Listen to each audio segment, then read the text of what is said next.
मज़ीद वीडियो के लिए पाक उर्दू स्टोरी चैनल को सब्सक्राइब करें।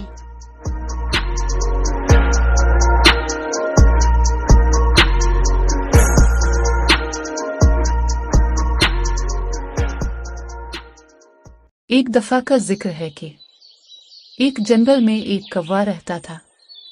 उसे अपने काले होने पर शर्म महसूस होती थी। वो बैठा कह रहा होता है, खुदा ने मुझे इतना काला क्यों बनाया? मैं कितना बदसूरत हूँ। काश मेरे पंख भी दूसरे परिंदों की तरह रंग बिरंगे होते। एक दिन वो अपने दोस्तों को भी यही बात करता है। अरे तुमने कभी सोचा कि हम कितने काले और बदसूरत हैं और बाकी परिंदे कितने खूबसूरत हैं? अरे तुम ऐसा क्यों सोचते हो? अल्लाह ने जिसको जैसा बनाया है वो इसी में ही खूबसूरत है। मुझे अपने काले होने पर कोई शर्म नहीं।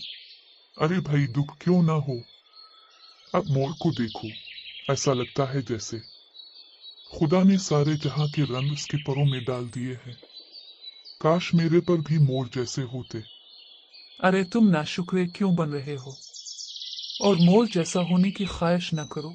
तुम चाहकर भी मोर जैसे नहीं बन सकते। ये सुनकर कौवा वहां से उड़ गया। कुछ दूर जाकर उसे मोर के पंख दिखाई दिए। वो बहुत खुश हुआ। अरे ये पंख कितने खूबसूरत हैं। आसपास भी कोई नहीं है, क्यों ना मैं ये पंख लगा लूं। फिर वो मोर के पंख अपने परों के साथ लगाता है और मोरों के झुंड में शामिल होने के लिए चल पड़ता है।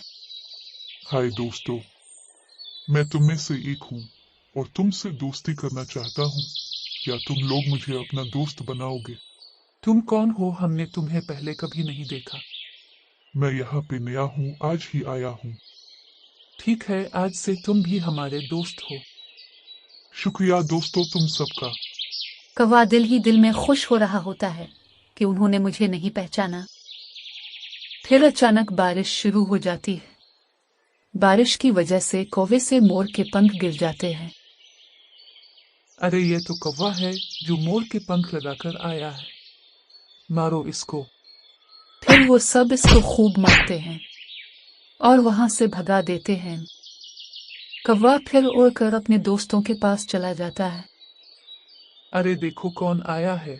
मोर आया है। मोर मोर के पंख लगाकर कोई मोर नहीं बन जाता। हम तो बदसूरत हैं और तुम तो मोर हो खूबसूरत।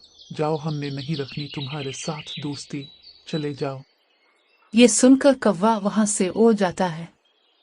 खूबसूरत होने की चाहत में कौवा बेचारा अकेला रह जाता है। सबक: हमें हमेशा अल्लाह का शुक्रगुजार रहना चाहिए। इसने हमें जैसा भी बनाया है इसकी हिकमत है।